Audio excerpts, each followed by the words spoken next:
aquela pergunta que eu fiz um pouco antes. Então, olha. Por que o dia 25? Então, interessante. Ele nasceu no dia 25, foi isso? Olha, Jesus nasceu no dia 25. Não vamos ficar frustrados, decepcionados, nem dizer assim, o Dalcides, o Padre Juarez e o Brito acabaram com o meu Natal, mas Jesus não nasceu no dia 25 de dezembro. Não nasceu no dia 25 de dezembro. Agora, o porquê dessa data do dia 25 de dezembro? Olha que interessante. Vamos lá. Nessa época que o Natal começa a ser celebrado, a gente vê o cristianismo chegando em várias regiões pagãs. E o que mais se celebrava nessas regiões pagãs era justamente a grande festa aos astros. E existe a grande festa ao Deus Sol, ao Sol. Aliás, no dia 25 de dezembro havia uma festa chamada a Festa do Sol Invictus. Sol Invictus. Aí o que a igreja muito sabiamente fez?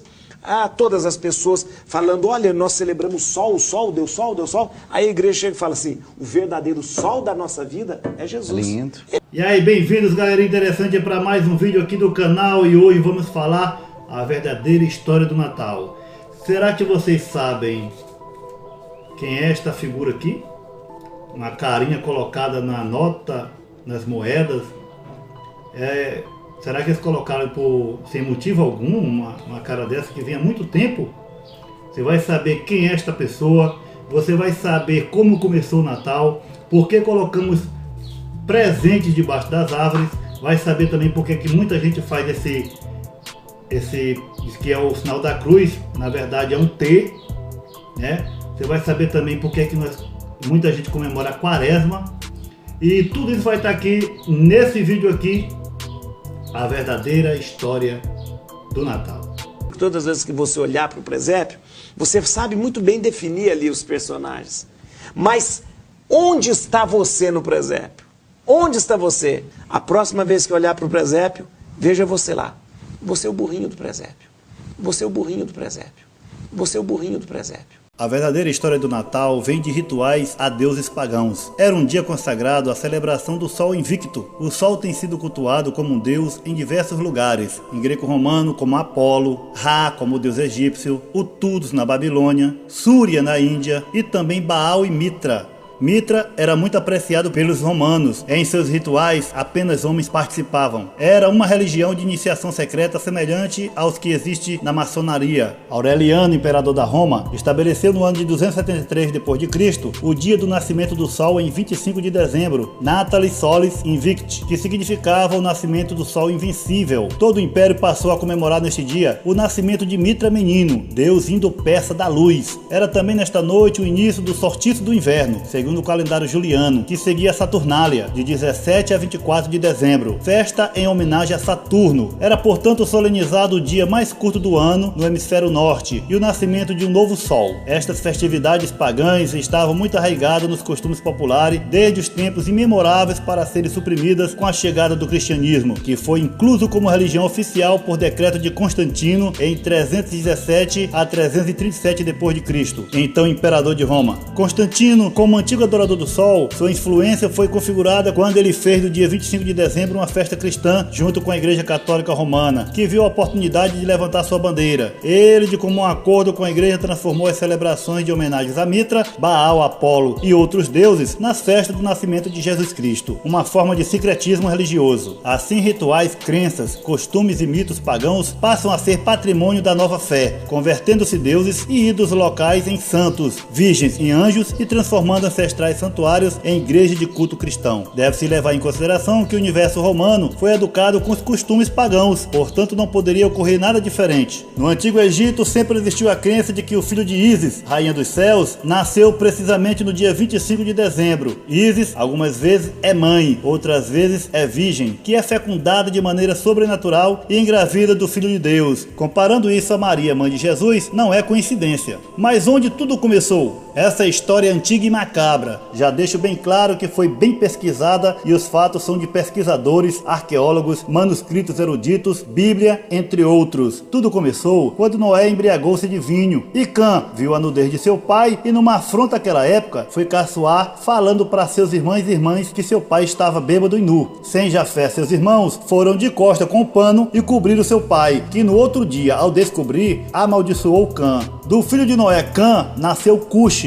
Cush gerou Nimrod, ou Nimrod, que significa rebelado ou os que se rebelam. Ele foi o primeiro homem poderoso na terra. Ele foi o mais valente dos caçadores. No início, o seu reinado abrangia Babel, Ereque, Acabe e Calné, na terra de Sinear. Dessa terra ele partiu para a Síria, onde fundou Nínive, Reabotir e Calá. Vejam em Gênesis capítulo 10, do 6 ao 11. Ele também fundou a Grande Babilônia, cidade onde saiu a maioria dos ídolos pagãos, cidade que é tanto falada em Apocalipse, mas isso é uma outra história. O fato é que ele tinha ódio de Noé e de Deus por causa da maldição jogada em sua família. E quando fez a cidade de Babel, construiu nela uma grande torre, numa afronta ao pacto que Deus tinha feito com Noé, dizendo que não mandaria mais dilúvio contra a humanidade. Nimrod, desacreditando, ameaçou vingar-se de Deus se este quisesse novamente inundar a terra, porque construiria uma torre tão alta que não poderia ser atingida pelas águas se viesse outro dilúvio, e também vingaria a destruição dos seus antepassados.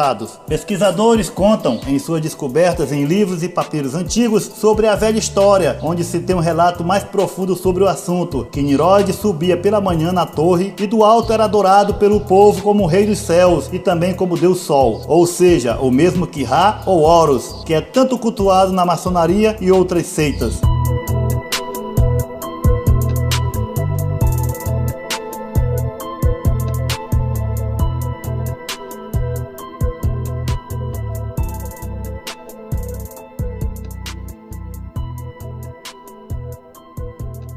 As torres de Babel são vistas em vários lugares pelo mundo, inclusive também em novelas, num claro sinal de reverência e homenagem. Nimrod teve como mulher Semíramis, sua própria mãe. Ela foi uma rainha mitológica que, segundo as lendas gregas e lendas persas, reinou sobre a Pérsia, a Síria, a Armênia, a Arábia, Egito e toda a Ásia durante mais de 42 anos. Foi fundadora, junto com seu filho e marido, da Babilônia e de seus jardins suspensos. Ela é a mesma que está nas notas e nas moedas do nosso dinheiro. Ou vocês acham que eles iriam colocar a face de uma mulher desconhecida? Ou sem significado algum? Tudo por eles é bem pensado e programado. Semíramis também é chamada de Ísis, Artemis, Astarte, Cibele e muitos outros nomes. Também é Diana, deusa dos Efésios, a mesma que é a Mulher Maravilha, que se chama Diana. Também ela está na Estátua da Liberdade, em Columbia Pictures da Sony e por aí vai. Eles sempre dão um jeito de adorar esses demônios malditos de alguma forma. O ministro cristão Alexander Hislop, um grande estudioso da história, em seu livro Os Dois Babylons, de 1853, afirma que Semíramis era uma pessoa real da antiga Mesopotâmia. Ela era adorada como Istar e seu filho como Gilgamesh, bem como os vários membros de sua corte e também seu marido Nimrod. Hislop falou sobre lendas de Semíramis sendo levada por pombas. Ele se referiu aos escritos pelos padres anti-Niceia da Igreja Católica, que atribuíam a ela o status de Rainha do Céu, e seu filho como divino Tamuz, um deus da vegetação. A figura de Semíramis foi mais tarde evoluída para a Santíssima Virgem Maria, de acordo com o livro de Alexander Hislop.